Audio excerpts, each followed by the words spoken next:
Praise the Lord. Hallelujah. നമ്മളിപ്പോൾ ഈ പ്രപഞ്ചത്തിലേക്ക് നോക്കുമ്പോൾ അനേകം മരങ്ങൾ ഒക്കെ നമുക്ക് കാണുവാനായിട്ട് കഴിയും. അതുപോലെ ഈ കാട്ടിലേക്ക് നോക്കുമ്പോൾ ഇഷ്ടംമാതിരി മൃഗങ്ങൾ ഒക്കെ നമുക്കുണ്ട്. പക്ഷെ ഇവയ്ക്കൊന്നും ഇപ്പോൾ ഒരു ഈ വേനൽക്കാലമായതുകൊണ്ട് ഈ മരത്തിനെല്ലാം അതിൻ്റേതായ ജലാംശങ്ങൾ വേണം. അപ്പോൾ ഇതാരും അതുപോലെ മൃഗങ്ങൾ ഈ കാട്ടിലൊക്കെ പ്രസവിക്കുന്നവയാണ്. അപ്പോൾ ഈ മൃഗത്തിനോ അല്ലെങ്കിൽ ഈ മരങ്ങൾക്കോ ഒരിക്കലും നമുക്ക് അതിൻ്റെ ആഹാരം എന്താണ് വേണ്ടതെന്ന് നമ്മൾ പറഞ്ഞു കൊടുക്കേണ്ട ആവശ്യമില്ല. അപ്പോൾ ഉദാഹരണത്തിന് ഒരു മൃഗം കാട്ടിൽ പ്രസവിച്ച് കഴിഞ്ഞാൽ ആ കുട്ടിക്ക് അതിന് പാല് കുടിക്കണമെന്നുള്ള ആഗ്രഹം അല്ലെങ്കിൽ അതിന് അറിയാം. അതുപോലെ തന്നെ ഈ മരത്തിന് എവിടെയാണ് അതിന് വെള്ളം കിട്ടുക. ഇപ്പോൾ വേനൽക്കാലമാണ്, അതിന് വെള്ളം കിട്ടേണ്ടത് എവിടെയാണ് എന്ന് കൃത്യമായിട്ട് ആ വെള്ളമുള്ള ഭാഗത്തേക്ക് അതിൻ്റെ വേര് നീണ്ടു ചെല്ലുകയും അതുപോലെ തന്നെ ഈ അതിൻ്റെ തലയ്ക്കൊക്കെ ഇപ്പോൾ ഒരു ആറിൻ്റെ ഒരു സൈഡിൽ കൂടിയാണ് ഈ മരം നിൽക്കുന്നതെങ്കിൽ ആ വെള്ളം നിൽക്കുന്ന ആ ഭാഗത്തേക്ക് തന്നെ ഇതിൻ്റെ ആ കമ്പുകളൊക്കെ ശിഖരങ്ങൾ നീണ്ട് പോകുന്നതായിട്ട് നമുക്ക് കാണാൻ സാധിക്കും. അപ്പോൾ അതിൻ്റെ രക്ഷയ്ക്കുള്ള കാര്യങ്ങൾ എന്താണ് വേണ്ടതെന്ന് കൃത്യമായിട്ട് ഈ കാട്ടിൽ ആരും മൃഗങ്ങൾക്കോ അല്ലെങ്കിൽ ഇതിൻ്റെ മരങ്ങൾക്കോ ഒന്നും ആരും പറയാതെ തന്നെ ഒരു ഗുരുവും ഇല്ലാതെ തന്നെ അതിന് വ്യക്തമായിട്ട് അറിയാം അതിനെന്തു വേണം, എങ്ങനെ മുമ്പോട്ട് പോകണമെന്ന്. എന്നാൽ മനുഷ്യനതല്ല. മനുഷ്യൻ അവൻ്റെ രക്ഷയ്ക്ക് വേണ്ടിയിട്ട് അവന് നെട്ടോട്ടം ഓടിക്കൊണ്ടിരിക്കുക. ഏതൊരു വ്യക്തിയുമായിട്ട് നമ്മളൊരു അല്പസമയം സംസാരിച്ച് കഴിയുമ്പോൾ അവൻ പറയാനുള്ളത് എങ്ങനെ രക്ഷപ്പെടാം, ഈ രക്ഷ എവിടെ നിന്ന് കിട്ടും. വല്ലാത്തൊരവസ്ഥയിലാണ്. ഒരുപക്ഷെ അവൻ്റെ രക്ഷ എന്ന് ഉദ്ദേശിക്കുന്നത് കുറച്ച് കടഭാരം ഉണ്ടാകും, അല്ലെങ്കിൽ അവൻ്റെ മക്കൾക്ക് വിദേശത്ത് പോകണം, അല്ലെങ്കിൽ ഒരു വീട് വെച്ചിട്ട് കിടക്കാൻ പറ്റുന്ന ലോണ് കയറി അതിൻ്റെ അവസ്ഥയിൽ അങ്ങനെ. അപ്പോൾ ഓരോ പ്രശ്നങ്ങളും ഓരോ വ്യക്തികളുമായിട്ട് സംസാരിക്കുമ്പോൾ അവരുടെ ജീവിതത്തിൽ അവരനുഭവിക്കുന്ന വേദനകൾ, ദുഃഖങ്ങൾ, ദുരിതങ്ങളെല്ലാം പറയാം. അവരെല്ലാം പറയുന്നത് ഇതിൽ നിന്ന് എനിക്കൊന്ന് രക്ഷപ്പെടണം. അപ്പോൾ കുറച്ചുകൂടി നമ്മൾ ആഴത്തിലേക്ക് അവരോട് ചിന്തിക്കുമ്പോൾ അവർ ഒന്ന് രക്ഷപ്പെടാൻ വേണ്ടി പോകാത്ത സ്ഥലങ്ങളില്ല. ഒരുപാട് സ്ഥലങ്ങളിലേക്ക് അവർ പോയിട്ടുണ്ട്. എന്തിനേറെ പറയുന്നു, ഈ ഭൂമിയിൽ നടക്കുന്ന അല്ലെങ്കിൽ നമ്മുടെ കൊച്ചു കേരളത്തിൽ നടക്കുന്ന, വേറെ പുറത്തേക്കൊന്നും നമുക്ക് പോകണ്ട, ഈ കൊച്ചു കേരളത്തിൽ നടക്കുന്ന എല്ലാ കർത്താവായ യേശു ക്രിസ്തുവിനെ ഒഴികെ അല്ലെങ്കിൽ വചനത്തോടൊഴികെ ബാക്കി ഏതെല്ലാം റൂട്ടിൽ കൂടി അവർ സഞ്ചരിക്കാമോ ആ റൂട്ടിൽ കൂടി എല്ലാം സഞ്ചരിച്ചിട്ടും ഒരു രക്ഷയുമില്ലാതെ നിൽക്കുന്ന അനേക വ്യക്തികൾ മരണത്തിൻ്റെ വക്കിൽ, അതായത് ഇനി മുമ്പിൽ അവർക്ക് ഒറ്റ ലക്ഷ്യമുള്ളൂ, എങ്ങനെയെങ്കിലും ഒന്ന് മരിച്ചാൽ മതി എന്ന് വെച്ചാൽ സകല പാതയും പിന്തുടർന്ന് സകലരും പറയുന്നത് കേട്ട് യാത്ര ചെയ്യുന്നവരാണ് അവർ. പക്ഷെ അവർക്ക് പറയാനുള്ള ഒന്നുള്ളൂ, എങ്ങനെയെങ്കിലും ഞങ്ങൾക്കൊരു കച്ചിത്തുരുമുണ്ട് എന്ന് വെച്ചാൽ ഒരു കിണറ്റിലേക്ക് ഒരു മനുഷ്യൻ വീണ് കഴിഞ്ഞാൽ അവനാ രക്ഷപ്പെടാൻ വേണ്ടിയിട്ട് ഒരു കയറിട്ട് കൊടുത്താൽ അവൻ ആ കയറ് നല്ലതാണോ ചീത്തയാണോ ഒന്നും നോക്കാറില്ല. അവന് രക്ഷപ്പെടാനൊരു സാഹചര്യം കിട്ടാൻ അവൻ കയറി വരും. എന്നതുപോലെയാണ് കഷ്ടത അനുഭവിക്കുന്ന ഒരു വ്യക്തിക്ക് ആരെന്തു പറയുന്നു, അത് തെറ്റാണോ ശരിയാണോ, ഏത് വിഗ്രഹത്തിൻ്റെ അടുത്താണോ പോകണം, ഏത് നേർച്ചയാണോ കൊടുക്കേണ്ടത്, ഏത് കാഴ്ചയാണ്, ഇതൊന്നുമല്ല. അവനെങ്ങനെയെങ്കിലും രക്ഷപതി. നമുക്കൊരു വചനം നമുക്ക് വായിക്കാം. ശമൂവേലിൻ്റെ പുസ്തകം അതിൻ്റെ 12-ാമത്തെ അധ്യായം 21-ാമത്തെ വാക്യത്തിൽ നമുക്കിങ്ങനെ കാണാം, യഹോവയെ സേവിപ്പിൻ, വിട്ടുമാറി ഉപകാരമില്ലാത്തവയും രക്ഷിപ്പാൻ കഴിയാത്തവയുമായ മിഥ്യാമൂർത്തികളോട് നിങ്ങൾ ചേരരുത്, അവ മിഥ്യാവസ്തു തന്നെയല്ലോ. ഇതാണ് ദൈവം ഇസ്രായേൽ ജനത്തിനോട് പറഞ്ഞത്. എന്ന് വെച്ചാൽ നിങ്ങൾക്ക് ഒരു ഉപകാരമില്ല, ഇത്രയും നാളും ഓടി നടന്നത് ഒരു ഉപകാരമില്ലാത്ത വസ്തുവും അല്ല രക്ഷിപ്പാൻ കഴിയാത്ത, അതായത് നിങ്ങളെ രക്ഷിപ്പാൻ കഴിയാത്തതുമായ മിഥ്യാമൂർത്തികളോട് നിങ്ങൾ ചേരരുത്. ഇപ്പോൾ സപ്പോസ് ഞാൻ പറഞ്ഞു ഒരു വിഗ്രഹം ഇങ്ങനെ മനോഹരമായിട്ടിരിക്കുക, ഇതിൻ്റെ മുമ്പിൽ പോയി കിടന്ന് മെഴുതിരി കത്തിക്കണു, ഇതിന് മാലയിടുന്നു, ഇതിൻ്റെ മുമ്പിൽ കിടന്ന് ഇല്ലാത്ത കോപ്രായങ്ങളൊന്നുമില്ല. ഞാൻ ഈ കഴിഞ്ഞ ദിവസം ഞങ്ങൾ പ്രേയറിനിരുന്നപ്പം ഒരു വിഗ്രഹം ഇങ്ങനെ ഉണ്ടാക്കി വെച്ചിട്ടുണ്ട്. അപ്പോൾ ഒരു കല്ലിൻ്റെ മുകളിലാണ് ഈ വിഗ്രഹം ഇരിക്കണേ. ഞാൻ നോക്കിയപ്പോൾ ഒരു പെൺകൊച്ച്, ഏകദേശം ഒരു 20-22 വയസ്സ് പ്രായം തോന്നിക്കുന്ന വിധത്തിലൊരു പെൺകുട്ടി തലയിൽ കല്ലും വെച്ചുകൊണ്ട് ഇതിന് ചുറ്റും കിടന്ന് ഇങ്ങനെ കറങ്ങിക്കൊണ്ടിരിക്കുക. അപ്പോൾ ഞാനൊരു ബെഞ്ചാലായിരുന്നേ. അപ്പോൾ ഞാൻ എണീറ്റ് പോയി നോക്കി ഇത് ശരിക്കും ഇത് എന്തോ ചെയ്യുന്നത്. അപ്പോൾ ഈ പെൺകൊച്ചി ഈ പാറയ്ക്ക് ചുറ്റും ഏകദേശം ഒരു 3 റൗണ്ട് ചുറ്റിയിട്ട് ഈ കല്ല് ഇതിന് താഴേക്ക് എറിഞ്ഞു കളഞ്ഞു. അപ്പോൾ എന്താ ഇതിൻ്റെ ഉദ്ദേശം എന്താണെന്ന് എനിക്കറിയത്തില്ല. പക്ഷെ എനിക്ക് ശരിക്കും പറഞ്ഞാൽ ഒരു സങ്കടമാണ് തോന്നിയത്. കാരണം ജീവിക്കുന്ന ദൈവം യഥാർത്ഥമായി വചനം നിലകൊണ്ടുന്ന സത്യമായ രീതിയിൽ ജനം വിളിച്ച വിളി കേൾക്കുകയും ജനത്തിന് അവൻ്റെ ആവശ്യങ്ങൾ എന്താണെന്ന് അറിയുകയും ചെയ്യുന്ന ദൈവത്തെ പ്രതി അതിനെ വിട്ടിട്ട് യാതൊരു ഉപകാരമില്ലാത്ത വസ്തുവിൻ്റെ മുമ്പിൽ പോയി കിടന്ന് ഇതുപോലെ കോലം കെട്ടുന്ന ക്രിസ്ത്യാനികൾ കേരളത്തിൽ നിന്ന് അനവധിയുണ്ട്.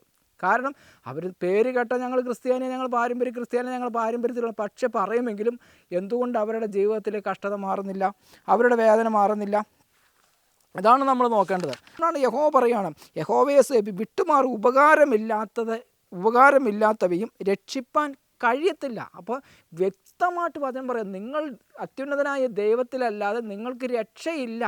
അപ്പോൾ ഈ രക്ഷയില്ലാത്തതിനകത്തേക്ക് വീണ്ടും വീണ്ടും നിങ്ങൾ പോകുമ്പോഴാണ് ഈ എന്നെ കേൾക്കുന്ന പ്രിയ സഹോദരങ്ങളെ, നിങ്ങൾ മരണത്തിൻ്റെ വക്കിലേക്ക് നിങ്ങൾ ചെന്ന് കയറുന്നത്. ഈ പോകുന്ന സമയം കൊണ്ട് നിങ്ങളുടെ വീടിൻ്റെ അകത്ത് രക്ഷയിരിപ്പുണ്ടല്ലോ, നിങ്ങളൊന്ന് കൈ നീട്ടി ഒന്ന് എടുത്താൽ നിങ്ങളുടെ രക്ഷയുടെ വാക്ക് അതിനകത്ത് എഴുതി വച്ചിട്ടുണ്ടല്ലോ. നമുക്ക് വിശുദ്ധ യോഹന്നാന്റെ സുവിശേഷം അതിൻ്റെ 10-ാമത്തെ അധ്യായം 9-ാമത്തെ വാക്യത്തിലേക്ക് നോക്കുമ്പോൾ കർത്താവ് ഇങ്ങനെ പറയുക, ഞാൻ വാതിൽ ആകുന്നു, എന്നിലൂടെ കടക്കുന്നവൻ രക്ഷപ്പെടും, അവൻ അകത്തു വരികയും പുറത്തു പോവുകയും മേച്ചിൽ കണ്ടെത്തുകയും ചെയ്യുന്നു.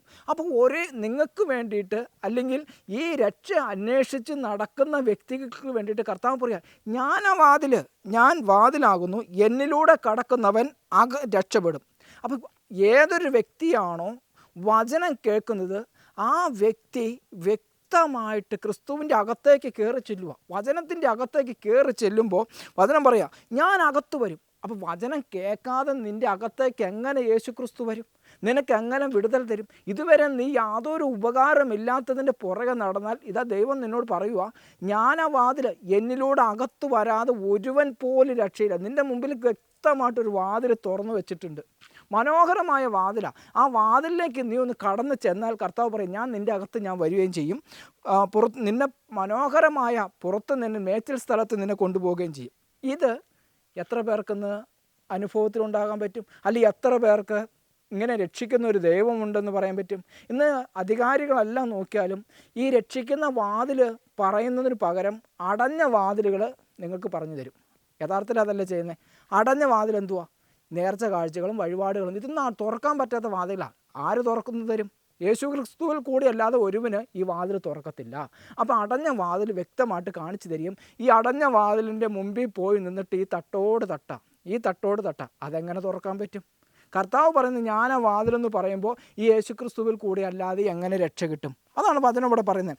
റോമാലേഖനം അതിൻ്റെ 1-ാമത്തെ അധ്യായം 16-ാമത്തെ വാക്യത്തിലേക്ക് നോക്കൂ. പൗലോസിലേക്ക് പറയാം, സുവിശേഷത്തെക്കുറിച്ച് എനിക്ക് ലജ്ജയില്ല. വിശ്വസിക്കുന്ന ഏവനും ആദ്യ യഹൂദനും പിന്നെ യൗവനനും അത് രക്ഷയ്ക്കായി ദൈവശക്തിയെ ആകുന്നുവല്ലോ. പൗലോസിലേക്ക് അവിടെ പറയാം, എനിക്ക് സുവിശേഷത്തെക്കുറിച്ച് ലജ്ജയില്ല. നശിച്ചു പോകുന്ന ജനങ്ങളുടെ ഇടയിൽ പോയി അവരോട് വചനം പറയാൻ എനിക്ക് ലജ്ജയില്ല. ഇത് കേൾക്കുന്ന ലോകജനത്തിന് ലജ്ജയാണ്. സുവിശേഷം കേൾക്കുന്ന ലോകജനത്തിന് ലജ്ജയാണ്. അവൻ ബിംബത്തിൻ്റെ മുമ്പിൽ പോയി നിൽക്കുമ്പോൾ അവൻ അമ്പെഴുന്നള്ളിക്കാനും അവൻ മറ്റു കാര്യങ്ങൾക്കെല്ലാം അവൻ പോയി നിൽക്കുമ്പോൾ അത്യുന്നതനായ ദൈവത്തിൻ്റെ വചനം കേൾക്കുമ്പോൾ അവൻ്റെ അകത്ത് ലജ്ജയാണ്. ഇതെന്തോ വിവരക്കേടെ പറയുന്നത്. ഇത്രയേറെ ലൈവായിട്ട് ഒരുപാട് ജനങ്ങൾ വന്ന് ഇതിൻ്റെ പുറകെ നിരന്ന് നിൽക്കുമ്പോൾ യാതൊരു ഉപകാരമില്ലാതെ ഒരു പുസ്തകത്തെ തുറന്നു പിടിച്ചുകൊണ്ട് ഇങ്ങനെ പറയുമ്പോൾ അവന് ലജ്ജയാണ്. പക്ഷേ പൗലോസ്ലീഹ പറയാം, ഇനി അവൻ രക്ഷപ്പെടേണ്ടതിന് കർത്താവ് അത്യുന്നതനായ ദൈവത്തിൻ്റെ വചനം പറയും, എനിക്ക് ലജ്ജയില്ല എന്നാണ് പറയുന്നത്. എന്തിനു വേണ്ടിയിട്ടാണ്? യേശുക്രിസ്തു പറഞ്ഞു, ഞാനാണ് വാതിൽ. നീ രക്ഷപ്പെടണമെങ്കിൽ ഈ വാതിലിൻ്റെ അകത്തേക്ക് വരാതെ നിനക്ക് രക്ഷയില്ല. സ്തോത്രം, ഹല്ലേലൂയ. വെളിപ്പാട് 7:10 നമ്മളൊന്ന് വായിക്കുമ്പോൾ, വെളിപ്പാട് 7:10 വായിക്കുമ്പോൾ രക്ഷ എന്നുള്ളത് യോഹന്നാസ്ലീഹ കണ്ടതാണ്. യോഹന്നാസ്ലീഹ കണ്ടത് വെളിപ്പാട് 7:10. രക്ഷ എന്നുള്ളത് സിംഹാസനത്തിൽ ഇരിക്കുന്നവനായ നമ്മുടെ ദൈവത്തിൻ്റെയും കുഞ്ഞാടിൻ്റെ ദാനമെന്ന് അവൻ അത്യുച്ചത്തിൽ ആർത്തുകൊണ്ടിരുന്നു. സ്തോത്രം, ഹല്ലേലൂയ. ഒന്ന് ചിന്തിച്ച് നോക്കിയേ, ഒന്നുകൂടി വായിക്കാം. രക്ഷ എന്നുള്ളത് സിംഹാസനത്തിൽ ഇരിക്കുന്നവനായ നമ്മുടെ ദൈവത്തിൻ്റെയും കുഞ്ഞാടിൻ്റെയും ദാനമെന്ന് അവർ അത്യുച്ചത്തിൽ ആർത്തുകൊണ്ടിരുന്നു. അപ്പോൾ ദാനമായി കിട്ടുന്ന ഈ രക്ഷ ഏത് വഴിപാട് കൊടുത്താ എന്നെ കേൾക്കുന്ന പ്രിയ സഹോദരങ്ങളെ മേടിക്കാൻ പോകുന്നത്? ഏത് മെഴുതിരി കത്തിച്ചിട്ടാണ് മേടിക്കാൻ പോകുന്നത്? ഏത് ഉടമ്പടി വെച്ചിട്ടാണ് നീ രക്ഷ മേടിക്കാൻ പോകുന്നത്? ഇത് ദാനമായി ദൈവം തന്നതല്ലേ. 2000 വർഷങ്ങൾക്ക് മുമ്പ് നിനക്ക് രക്ഷ അത്യുന്നതനായ ദൈവം ദാനമായി തന്നതിനെ നീ കാലുമടക്കി തൊഴിച്ച് പുറയിലോട്ട് കളഞ്ഞിട്ട് നീ എങ്ങും യാതൊരു പ്രതികരണമില്ലാത്ത വസ്തു മിഥ്യാമൂർത്തികളുടെ മുമ്പിൽ പോയി നിന്നേച്ച് ജാതികളെപ്പോലെ നീ കിടന്ന് തുള്ളിച്ചാടുക കിടന്ന് ചെയ്യുന്നത്. അതല്ലേ ചെയ്യുന്നത്. എന്നിട്ട് നീ ലാസ്റ്റ് ആത്മഹത്യയുടെ വക്കി വരുമ്പോൾ നീ പറയുന്നൊരു കാര്യമുണ്ട്, എൻ്റെ പ്രാർത്ഥന ദൈവം കേൾക്കുന്നില്ല. നീ ജാതീയനായതുകൊണ്ടാണ് കേൾക്കാത്തത്. നീ ജാതീയനേക്കാൾ താഴെ അതപ്പതിച്ചു പോയ ക്രിസ്ത്യാനി ആയതുകൊണ്ടാണ് നിൻ്റെ പ്രാർത്ഥന ദൈവം കേൾക്കാത്തത്. കാരണം രക്ഷ ദൈവം ദാനമായി തരുന്നതാണ്. വിശുദ്ധ യോഹന്നാൻ ശ്ലീഹ വ്യക്തമായിട്ട് ദർശനത്തിൽ വെളിപ്പാടിൻ്റെ പുസ്തകത്തിൽ 7-ാം അധ്യായം 10-ാമത്തെ വാക്യത്തിൽ പറയാം. ഇത് നിനക്ക് വേണ്ടി 2000 വർഷങ്ങൾക്ക് മുമ്പ് എനിക്കും നിനക്കും വേണ്ടി കാൽവരി ക്രൂശിലെ പാപത്തിൻ്റെയും ശാപത്തിൻ്റെയും വിടുതലും രക്ഷയ്ക്കായിട്ട് ദൈവം അവൻ്റെ യേശുവിൻ്റെ രക്തത്താൽ കൊടുത്ത് വിലയ്ക്ക് വാങ്ങിയതാണ്. അപ്പോൾ അതിനെ വേണ്ടാന്ന് വെച്ചിട്ട് അതിനെ വിട്ടിട്ട് വേറെ വഴിയിലൂടെ പോകുമ്പോൾ ഈ രക്ഷ എങ്ങനെ കിട്ടും? നിങ്ങളുടെ വീട്ടിൽ കയ്യെത്താ ദൂരത്ത് ഈ രക്ഷയുടെ വിശുദ്ധ ബൈബിൾ ഇരിപ്പില്ലേ? ഇത് മരിക്കുമ്പോൾ മരിച്ചവൻ്റെ തലയ്ക്ക് ഭാഗത്ത് പോയിരുന്നിട്ട് സങ്കീർത്തനം വായിക്കാനുള്ളതാണോ? അല്ലാന്നേ.